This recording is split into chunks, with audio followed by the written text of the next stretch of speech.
anaga waxbarashadeenii maanta xilligan la joogo fursadihii waa badan yihiin runtii. Assalaamu calaykum waraxmatullaahi wabarakaatuh. daawadayaal soo dhawaada dhammaantiin meel kasta oo dunida ka joogtaan. Waxaan rabaa inaan xogaha isbarbardhig yar aan ku sameeyo sida aabayaasheenii ay wax u baran jireen waqtigoodii ama xilligoodii iyo sida annaga aan wax u baranno. inaan xogaha isbarbardhig yar aan ku sameeyo ayaan rabaa insha Allahu tacaala. marka waxbarashadii aabayaasheenii hore ee Soomaaliyeed iyo tan maanta taalla ee waxbarashada maanta ee caalamka hadda aan joogno xilligan la joogo aan ka hadlayaa farqi weyn baa u dhaxeeya. xilligii hore ee aabayaasheenii Soomaaliyeed waxbarashada waxay lahayd tayo fiican, tayo wanaagsan, oo aabayaasheenii Soomaaliyeed si wanaagsan bay wax u baran jireen ayadoo lala qabo waliba teknolojiyadda xilligaas aysan jirin, teknolojiya fiican aysan jirin, aysan haysan, sidoo kale leerar fiican aysan haysan, sidoo kale maktabada zaid u badan aysan jirin, maktabadaha ay iska yaraayeen, internet wax laga raadsado oo wax laga baaro, wax fiican laga baaro, yani wax laga baaro aysan jirin xilligaas la haysan. ba haddana waxbarashadii tayo fiican bay lahaydoo si wanaagsan baa wax loo baran jiray. dhanka akhrinta markaan ka hadlo xilligaasi ee aabayaasheenii Soomaaliyeed markay wax akhrinayaan badankoodii waxay wax ku akhrin jireen faynuusta. waa taqaanin faynuusta dabcan sharxad uma baahna. marka faynuusta wax ku akhrin jireen habeenkii ama saqda dhexe. faynuustana marka waxa lagu shubaa sida wada taqaaniinbo shidaal ama nafti. sidoo kale waxay wax ku akhrin jireen xilligaasi aabayaasheenii Soomaaliyeed shumaca waa taqaaniin, waa midka la daaro ee la shido.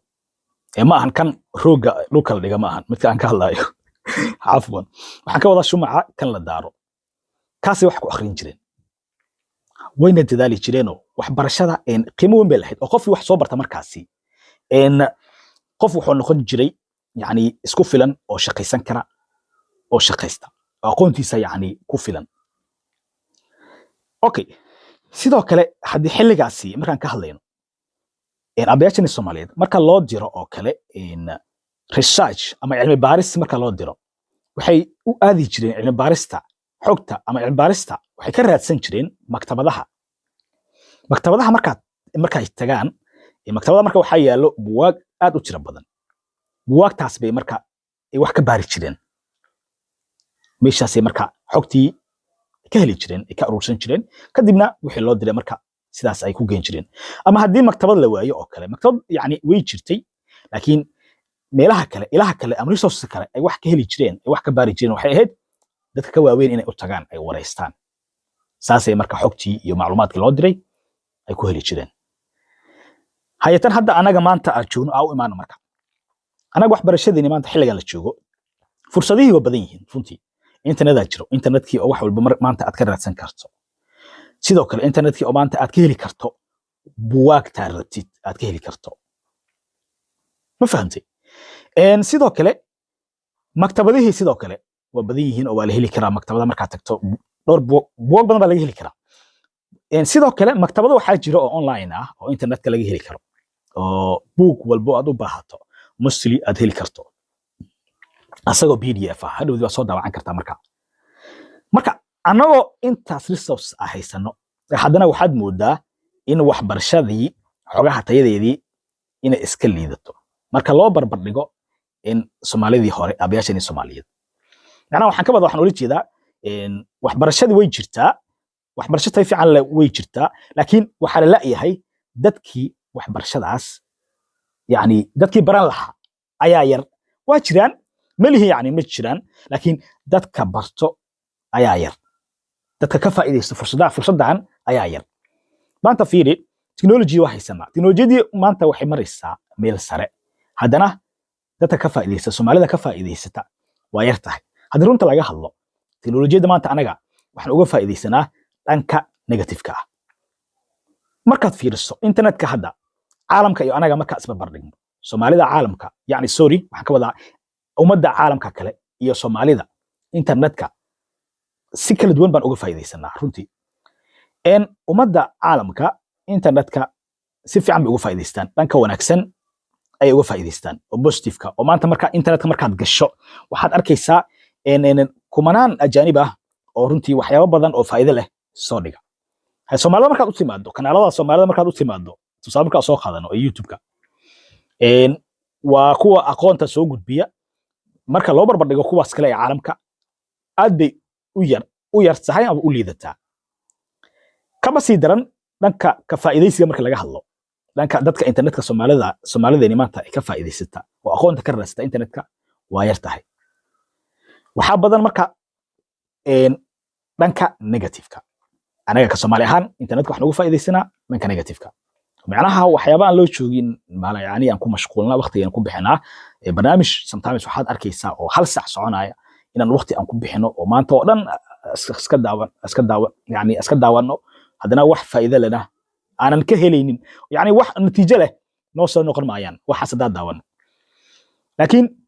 dhanka positive marka ka eegno maanta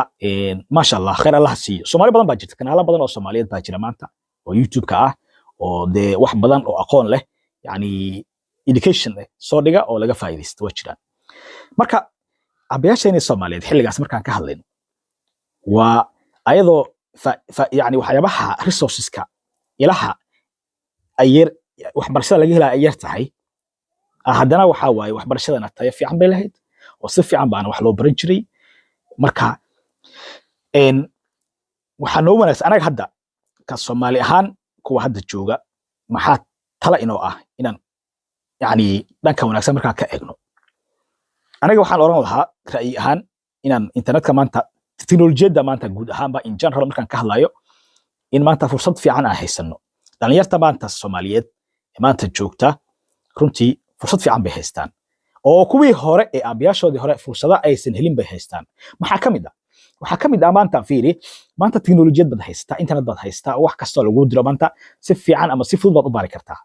sidoo kale waxaad haysataa maanta wax akhris marka laga hadlayo buugaag meel aad ka heli karto waad haysataa sidoo kale marka wax la akhrinayo meeshii aad ku akhrin lahayd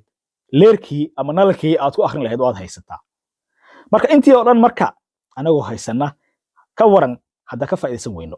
waxay noqonaysaa marka damiir la'aan bay noqonaysaa marka waxaa soo jeedin lahaa aan idin soo jeedin lahaa nafsadiinaba inaan ka wada faa'iideysano maanta teknolojiyada aan uga faa'iideysano dhanka waxbarashada yani dhanka wanaagsan oo positive-ka inaan uga faa'iideysano oo maanta de waxbarashadii maanta buux waa meel walba laga helayaa oo kaliya waxa la yahay